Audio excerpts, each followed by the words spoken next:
Go here in what's been an even first half, all tied up. Yeah, still time to make something happen, too. A couple completions, just string them together. Could get into field goal range. Let's see what happens. Now the first play of the drive there is incomplete. And it is true. You can draft the fastest. You can draft the most athletic guys. But if they don't know the art of positioning, sometimes it's all for naught. In this case, in the right spot, help force the incompletion. Yeah, had his hands on it for a second. Would have been a tough catch, though. Falls incomplete. Now he'll let it go deep right side. And got his man complete. And he'll have it past midfield almost to the 40 before being taken down.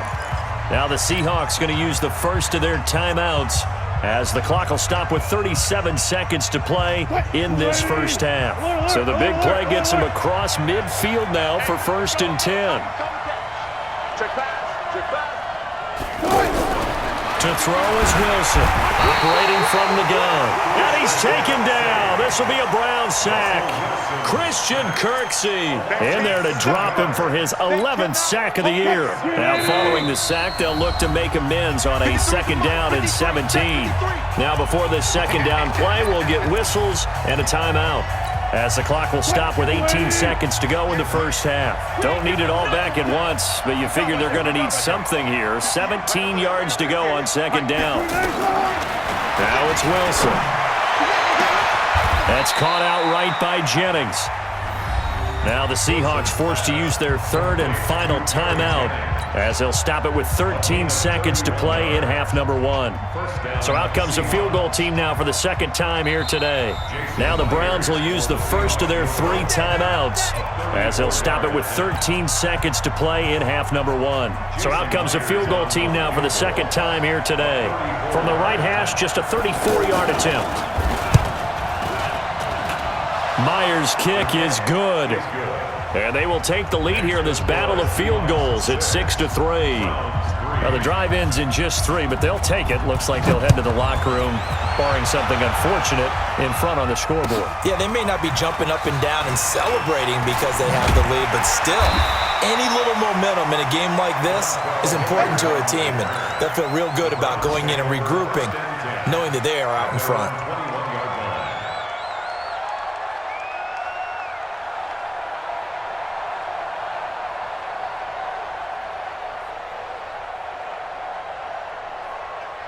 Likely time for one final snap as they start out 1st and 10. 80 weapon.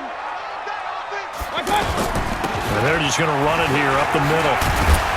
This will be stopped about 2 yards shy of the marker. 8-yard gain, 2nd and 2. And before this 2nd down play, we'll get a whistle, a signal, and a timeout. And as the two teams talk it over on their respective sidelines, we take a break. Both teams appear ready for the fight ahead, and we resume action here in quarter number 3. This will be taken in at the 1. And he'll be taken down just past the 20 at about the 21-yard line. The Browns take over 1st and 10 at their own 21-yard line. Mayfield going to lead the Browns up now 1st and 10 at their own 21. Mayfield now, looking for the out route. It's completed to Landry. And he's tackled a yard short of the marker. Good gain of 9 on 1st down. A gain of 9 brings up 2nd and 1 at the 30-yard line. That last catch short of the marker by just a yard leaves him with a very manageable 2nd and 1.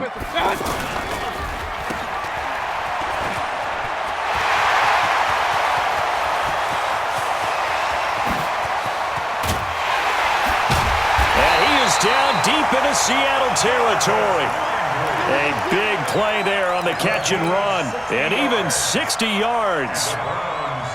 Excellent execution, and now they're set up nicely. Are they ever? Red zone? I wonder what the next play call is going to be, because after big... And he is into the end zone. Touchdown, Cleveland. Kareem Hunt, his 4th touchdown on the year. And once again, the Browns are back in front. Extra point by Seibert, up and good. And that will make this a 4-point game.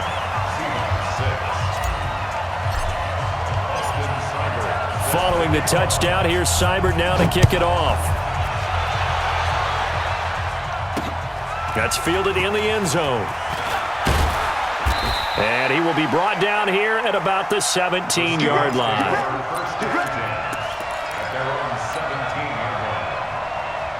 You can just kind of sense the momentum turning here. It's 1st and 10.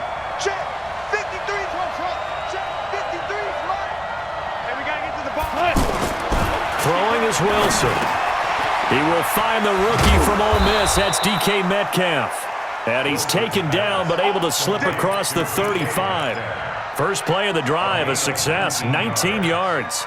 First down, Seattle. So from the 36 now, 1st and 10. Out of the gun, here's Wilson, eluding the pressure right. And he'll be out of bounds after getting this one across the 40. He'll get 5 out of the scramble. It's 2nd down. They brought the blitz that time, and I thought they were going to get to him, but instead, he flipped it on its ear and ended up picking up positive yardage. I thought he was dead to rights, but you are exactly correct, sir. Able to turn that into a positive gain. 53 to Mike. 53. Check 53. To throw again on 2nd down. Wilson. And that'll be incomplete. Good protection that time, and they couldn't hook up on the long one. Now it's 3rd down. What a difference a week makes. Last week he hit on over 80% of his passes. This week he's down under 50%. What do you see as the difference? Well, I think we're used to seeing a drop. If someone's over 80%, they're not going to hold that number, not in this league. But a drop under 50%, that just tells me that the defense has spent a lot of extra time on game films and came up with a really good plan to try and chip away at his timing. Looking deep for Jennings. And that will be incomplete. Well, they weren't scared to let it fly, but it falls to the ground and brings up 4th down. Throwing the football, he's not as sharp as he was last week when he was over 70%. Right now, he's under 50%. Well, that comes from extra game film, extra time. You know those guys watched him all week, saw how precise he was, and constructed a defense to try and chip away at that, and thus far they've been successful.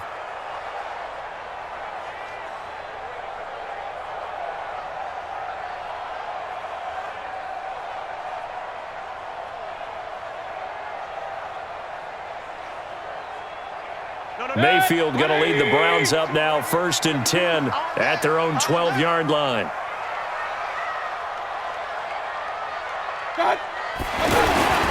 Handoff comes to Chubb, and he'll be taken down at the 18. And that one was relatively easy to see. I noticed that from up here. Yeah, it doesn't take a whole lot, does it? Sometimes you get multiples. What I always love on these offsides is when each side points at the other. Hey, you did it. No, you did it. They deciphered that one correctly. A boost here to start the drive. After the penalty, it's 1st and 5. Following the penalty, Chubb. Call it a gain of a couple there, as it'll leave him with a 2nd and just 3. Tough first half for him, unable to put up the numbers he's used to producing. But with a guy like him, you and I both know it just takes a couple of explosive touches for him to make an impact on this game and on the stat sheet as well. And down he'll go at the 25. A gain of 5, good enough for the 1st down. They're trying to show that they can run the ball and protect this lead. Give it to the backs, play a little bit of keep away, don't you think? And that's probably a good philosophy at this point, going to make that defense stand up and stop them.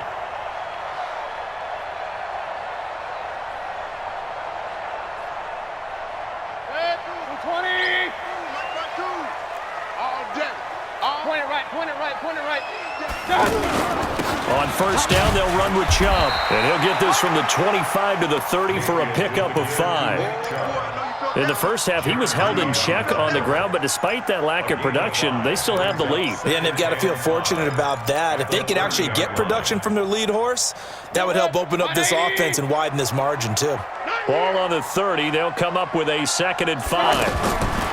They'll try to throw here. Mayfield throwing the out route incomplete. That's Gordon. And he'll get it out near the 40 to the 39. 9 yards to pick up there, and it's a 1st down. And a good quarterback facing zone coverage. If he has just a little bit of time to survey the scene, that's what's going to happen. No doubt about it. If there's no pressure, he's going to continue to pick them apart because he'll have all that time to find someone open downfield. You can only cover for so long. So maybe they want to go to a zone blitz scheme, get a little bit more pressure. Remember when Carolina did that against Denver? They lost the game ultimately. They dropped the defensive end out, and he ended up with an interception in that game in Super Bowl 50. Maybe some sort of scheme like that to try and get more pressure at the passer.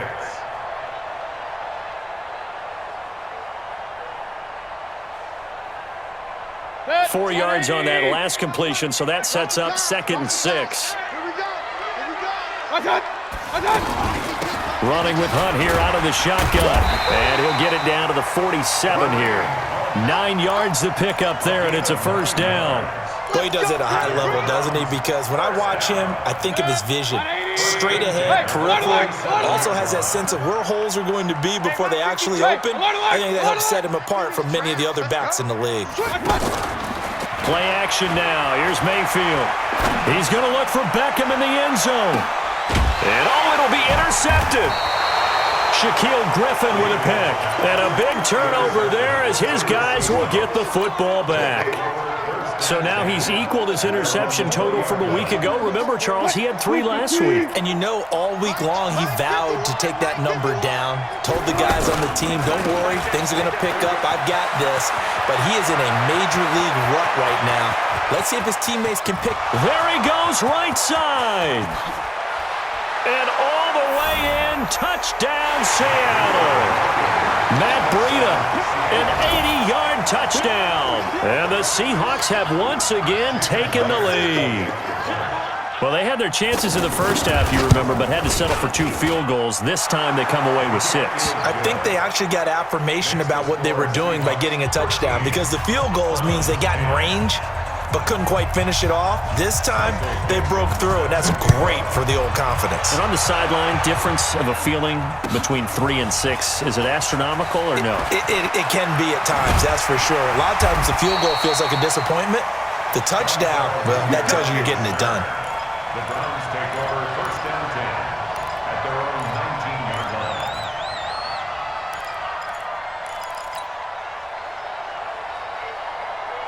Mayfield going to lead the Browns up now 1st and 10 at their own 19-yard line.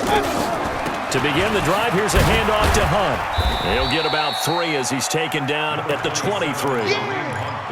They tried a quick hitter inside, but that one was swallowed up because what they're hoping, those big defensive linemen will take the bait and move laterally and open up a crease that they can run.